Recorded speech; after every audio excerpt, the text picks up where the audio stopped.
Hello दोस्तों, the Acharya classes में आपका स्वागत है। तो क्लास 12th की फिजिक्स चल रही है, जिसमें अध्याय चौथा है गतिमान आवेश और चुंबकत्व। इसकी ये 5वीं क्लास है। अभी तक आपने इससे पहले की क्लास नहीं देखी तो आप ज़रूर जाकर देख सकते हैं। तो आज का काफ़ी महत्वपूर्ण टॉपिक हम पढ़ने वाले हैं, बायो-सेवर्ट नियम के अनुप्रयोग। इसमें की जो हेडिंग है, परिमित लंबाई के ऋजुरेखी धारावाही चालक के कारण चुंबकीय क्षेत्र। ये एक डेरिवेशन है जो कि 5 नंबर का क्वेश्चन पूछा जाता है। तो चलिए ज़्यादा टाइम ना बर्बाद करते हुए वीडियो को अब शुरू करते हैं। तो देखिए दोस्तों, इसमें रचना पहले लिखनी होती है। रचना बहुत ज़्यादा नहीं, बस आप सुन लीजिए और आराम से लिख लेंगे, ठीक है। तो रचना कैसे लिखना है ध्यान से सुनिए। तो हेडिंग जैसे जो हो उसी के अकॉर्डिंग आप रचना लिखना शुरू कर दीजिए। जैसे इससे पहले माना शब्द जोड़ दीजिए। क्या जोड़ेंगे? माना परिमित लंबाई के ऋजुरेखी धारावाही चालक ए बी है। क्या है? माना परिमित लंबाई का ऋजुरेखी धारावाही चालक ए बी है। चालक क्या है? ये ए बी। इतना यहाँ से ए से बी तक ये तार है। तो आप यहाँ से लिखेंगे माना परिमित लंबाई के ऋजुरेखी धारावाही चालक ए बी है, जिसमें आई एम्पियर की धारा बह रही है। इसमें आई एम्पियर की धारा बह रही है। इस चालक के समीप बिंदु P पर चुंबकीय क्षेत्र ज्ञात करना है, ठीक है। चालक से बिंदु P के बीच की दूरी a है। अब देखिए यहाँ पे पी क्यू चालक पर लंब है। पी क्यू चालक ए बी पर लंब है, जिसकी लंबाई स्मॉल ए है। चालक ए बी का अल्पांश, ठीक है, चालक ए बी का अल्पांश भाग सी डी है। क्या है? अल्पांश भाग सी डी है, जिसकी दूरी क्या है यहाँ पे आप देख सकते हैं डी एल है, ठीक। तो एक बार आप फिर से सुनिए और रचना कैसे लिखेंगे। माना परिमित लंबाई के ऋजुरेखी धारावाही चालक ए बी है, जिसमें आई एम्पियर की धारा प्रवाहित हो रही है। चालक से समीप दूरी पर कोई बिंदु P है, जिस पर चुंबकीय क्षेत्र ज्ञात करना है। पी क्यों चालक ए बी पर लंब है, जिसकी लंबाई स्मॉल ए है। इतनी आप रचना लिख देंगे, काफ़ी हो जाएगा, ठीक है। तो अब देखिए यहाँ पे हम डेरिवेशन की शुरुआत करते हैं। तो देखिए यहाँ पे अब हम सीधा लिखेंगे बायो-सेवर्ट के नियम से। क्या लिखेंगे? बायो-सेवर्ट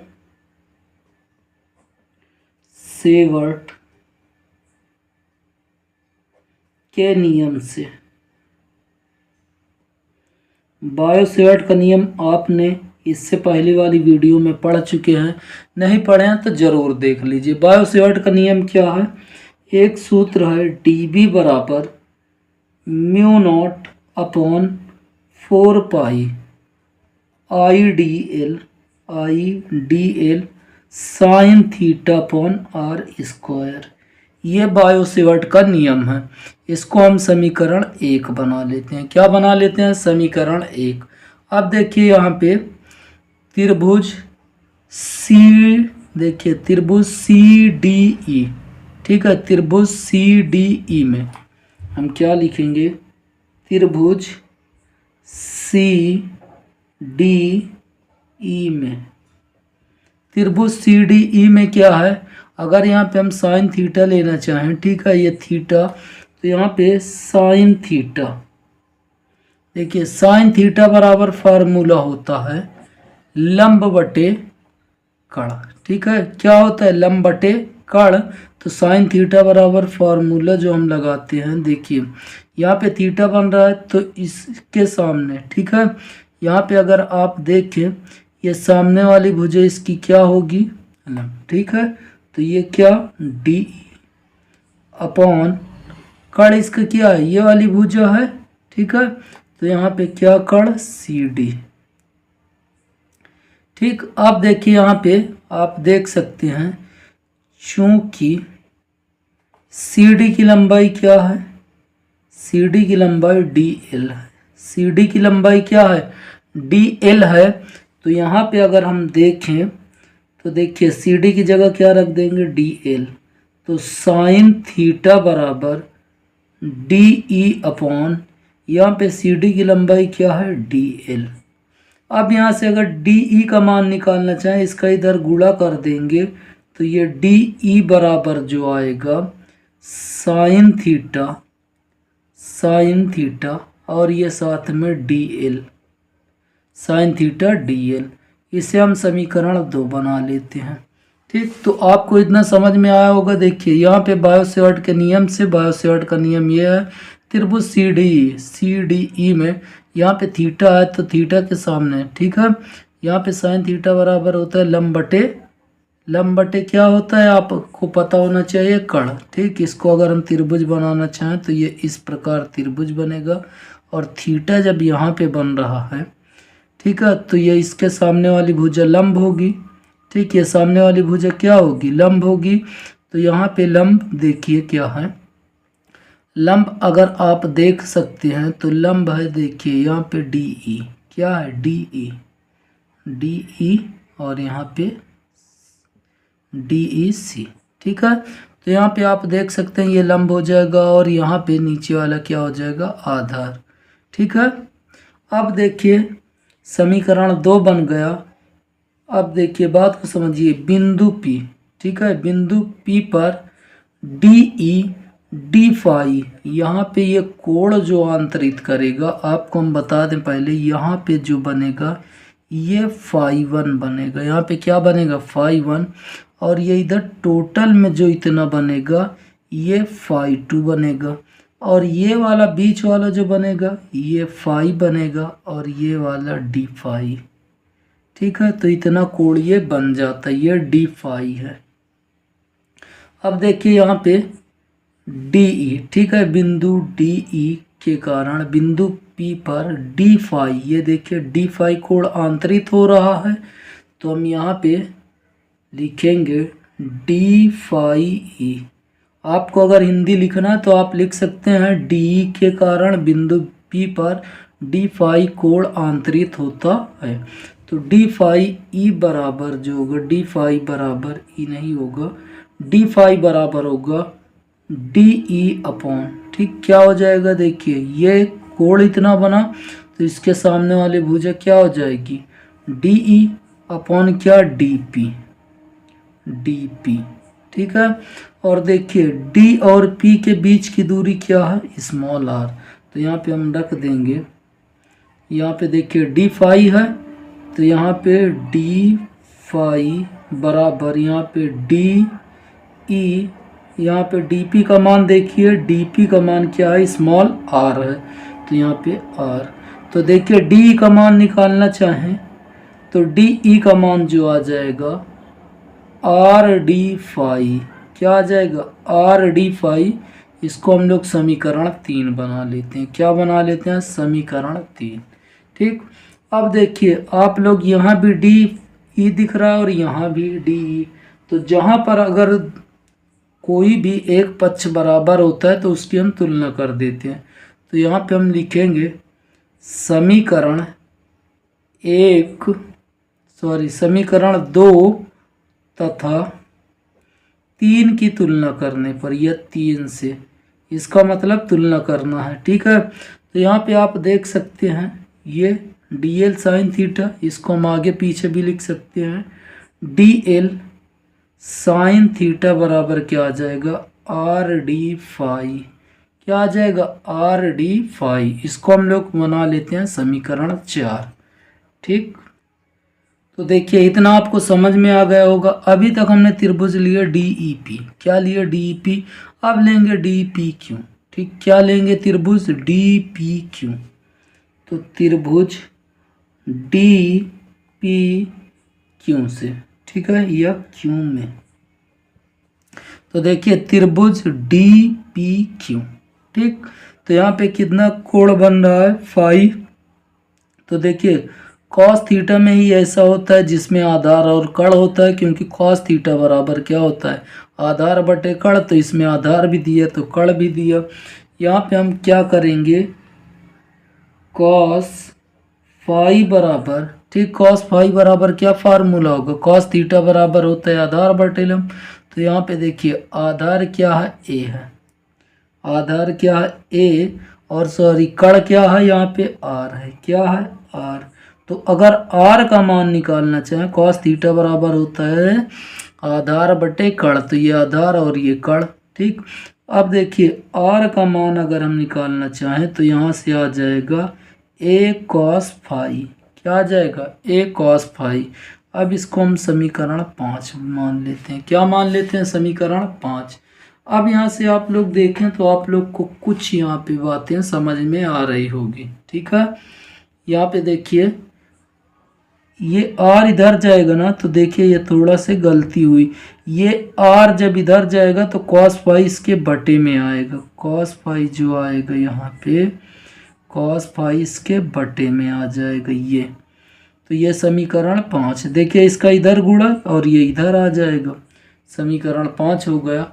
अब देखिए ये आर है, ठीक है, आर का मान हम क्या करेंगे, यहाँ भी देख सकते हैं आर, ठीक।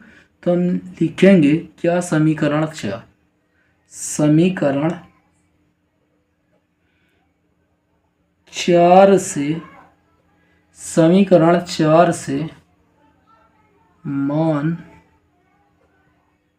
समीकरण 1 में रखने पर, समीकरण 1 में रखने पर, समीकरण 4 से मान उठा के समीकरण 1 में हमें रख देना है। तो यहाँ पे देखिए समीकरण 1 क्या है, डी बी, क्या है डी बी बराबर mu naught upon 4 pi, mu naught upon 4 pi I D L, क्या होगा यहाँ पे देखिए, तो यहीं पे आपको समझना है, ठीक है। देखिए यहाँ पे डी एल साइन की जगह क्या लिखेंगे, आर डी फाई, क्या लिखेंगे, डी एल साइन थीटा की जगह, डी एल साइन थीटा की जगह क्या लिखेंगे, आर डी फाई, क्या लिखेंगे आई, ठीक है, आर डी फाई। अब नीचे देखिए अपॉन में क्या है आर स्क्वायर, तो यहाँ पे आर स्क्वायर।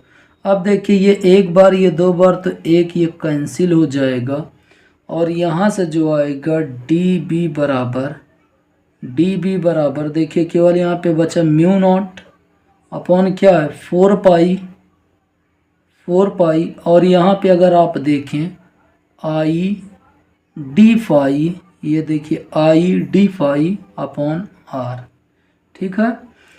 तो अब देखिए यहाँ पे हमें आर का मान रखना है समीकरण 5 से, ठीक है, समीकरण 5 से आर का मान रखने पर, समीकरण 5 से आर का मान रखने पर, तो देखिए समीकरण 5 ये है और यहाँ पे हमें मान रखना, तो ये डी बी बराबर होगा, यहाँ पे देखिए म्यू नॉट अपॉन 4 पाई, म्यू नॉट अपॉन 4 पाई आई, और ये डी फाई अपॉन आर की जगह लिखना है ए नीचे आ जाएगा कॉस फाई, तो ये कॉस जो होगा इसके बटे में होगा, ठीक, तो ये ऊपर चला जाएगा, तो ये ऊपर जाएगा, तो ये हो जाएगा mu naught upon 4 pi I, ठीक है, cos phi D phi upon यहाँ पे केवल क्या है ए है। तो इसका जो फार्मूला आएगा डी बी बराबर, इसको हम नीचे लिख सकते हैं mu naught upon 4 pi I cos phi D phi upon A. देखिए यही फार्मूला मेन है, तो आप लोग याद रखिए। अब देखिए इसको फाई 1 से फाई 2 अगर हम इसका कोण मान लेते हैं, ठीक है, मान लेते हैं कि माना कोण फाई 1 और फाई 2 है, क्या है फाई 1 और फाई 2, तब संपूर्ण चालक ए बी के कारण बिंदु पी पर चुंबकीय क्षेत्र। तो देखिए यहाँ पे संपूर्ण कोण, यहाँ पे हमने क्या माना, एक को फाई 1 और दूसरे को फाई 2, तो इसके कारण अब टोटल, अभी तक हमने सिर्फ इतने के कारण निकाला सी डी के कारण, अब निकाल लेंगे पूरे तार के कारण, ठीक है। तो यहाँ पे आप लोग ध्यान देंगे।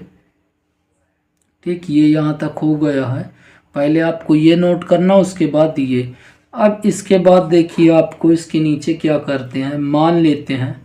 माना कोण φ1 व φ2 है। क्या है, φ1 व φ2 है। तब संपूर्ण चालक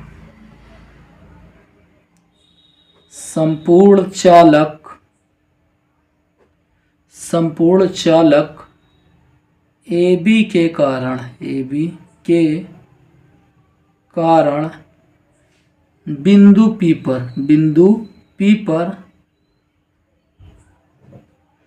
P पर चुंबकीय क्षेत्र। अब देखिए, मान लेते हैं कितना कोण, ये φ1 और ये φ2। तब टोटल जो यहाँ पे चुंबकीय क्षेत्र होगा उसके लिए हम यहाँ पे क्या कर देते हैं, समाकलन। यहाँ पे हम क्या करेंगे, समाकलन। तो देखिए ये क्या निकल के डी फाई। ठीक है, तो यहाँ पे अगर हम जब इसका समाकलन करेंगे तो यहाँ पे केवल बचेगा b, और इधर हम समाकलन दिखा देते हैं कहाँ से, -φ1 से -φ2। ये देखिए नीचे माइनस में और ऊपर प्लस में। तो यहाँ पे बस जो मान है उसको लिख देते हैं। क्या है, μ0/4π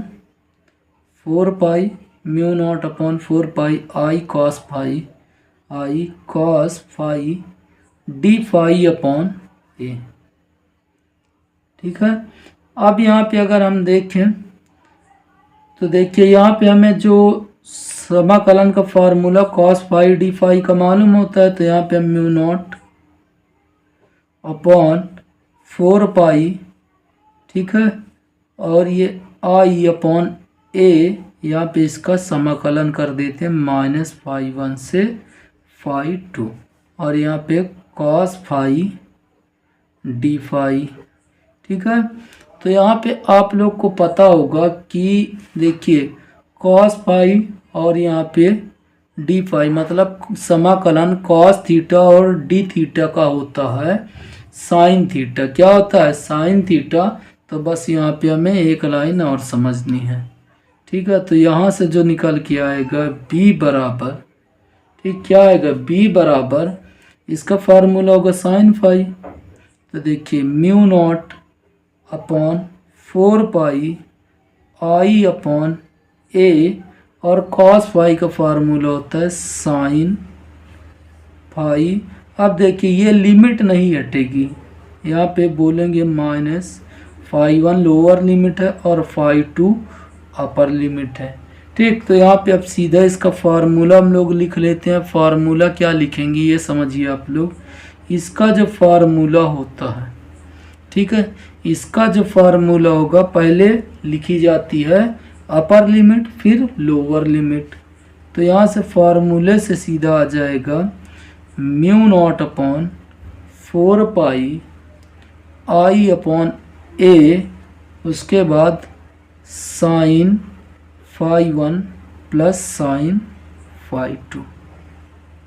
ठीक, तो मेन फार्मूला ये होता है, तो इसको आप लोग याद रखेंगे। ठीक है, यही मेन फार्मूला होता है, उसके बाद इसकी स्थितियां होती है। तो इतना आप लोग नोट कर लीजिए। तो देखिए आप लोग, ये इसका मेन फार्मूला इतना है, आप लोग इसको कर लीजिए। इसको हो सके तो 2-3 बार लगा लीजिए। और आपको बता दें इसको उतारना कैसे है। तो यहाँ से आप देख सकते हैं आपको उतारना कैसे। तो ये यहाँ से आपको यहाँ तक समीकरण 4 तक उतारना है। उसके बाद यहाँ से आपको उतारना है पूरा यहाँ तक। जैसे यहाँ तक उतार लेंगे उसके बाद फिर आपको ये उतारना है और ऐसे उतारते हुए ये चले आना है। ठीक, ये आप जो देख रहे हैं φ1 ये इसके साथ है। ठीक है, ये ऊपर वाले के साथ है। तो ये फार्मूला मेन है। ठीक, ये फार्मूला मेन है, तो इसको आप लोग जरूर कर लीजिए। अब इसकी स्थितियां बता देते हैं। स्थिति जैसे ही बता देते हैं ये डेरिवेशन समाप्त हो जाएगा।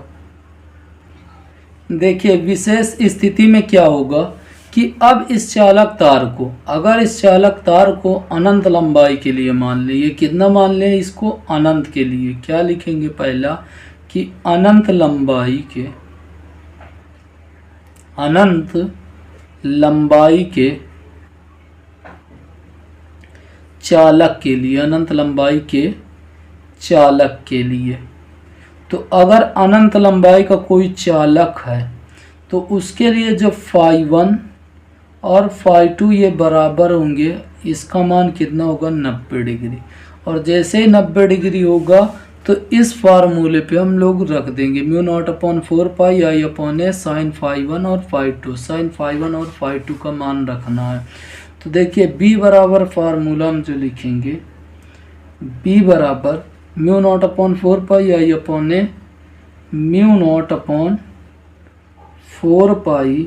μ0/4πi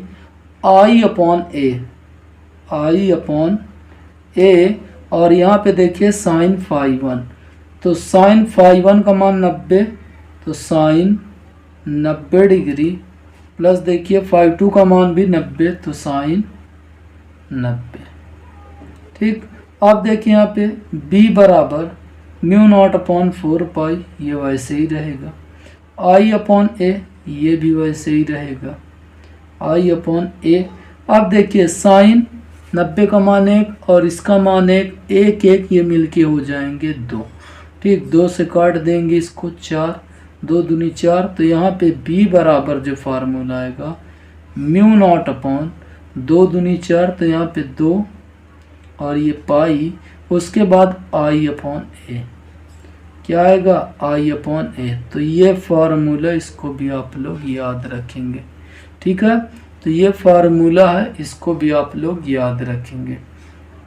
अब यहाँ पे अगर कंडीशन जैसे दूसरी स्थिति अगर बोल दिया जाए तो दूसरी स्थिति में क्या होगा, बात को समझना। हम दूसरी स्थिति में एक मान 90 डिग्री हो जाता है, φ1 का मान 90 डिग्री हो जाता है और φ2 का मान 0 डिग्री। ठीक, दूसरी स्थिति में φ1 बराबर 90 डिग्री और φ2 बराबर जो होगा कितना, 0 डिग्री सेल्सियस। अब ये सीधा हम फार्मूले पे रख देंगे, तो b बराबर μ0/4πi/a, उसके बाद देखिए sin 90, एक मान कितना रखना है sin 90, दूसरा मान रखना है sin 0। तो आपको पता है यहाँ पे कि देखिए sin 90 का मान 1 होता है और इसका मान 0, तो ये 1 से गुणा करेंगे सेम रहेगा, तो ये μ0/4πi/a, इतना ही फार्मूला बचेगा। ठीक, तो दोनों फार्मूले याद रखिएगा। ठीक है, तो ये देखिए, उम्मीद करते हैं आपको समझ में आया होगा, और आपको वीडियो समझ में आया तो इस वीडियो को ज़रूर लाइक कीजिए, शेयर कीजिए और साथ में चैनल को सब्सक्राइब कीजिए। तो दोस्तों, आपसे मिलते हैं हम अगले वीडियो में इससे बेहतरीन टॉपिक के साथ, जो कि बोर्ड एग्ज़ाम में लगातार पूछे जा रहे हैं। तो आप अगर ऐसी वीडियो चाहते हैं तो इस वीडियो को ज़रूर लाइक कर लीजिए और चैनल को सब्सक्राइब कर लीजिए। तो दोस्तों, जय हिंद, जय भारत।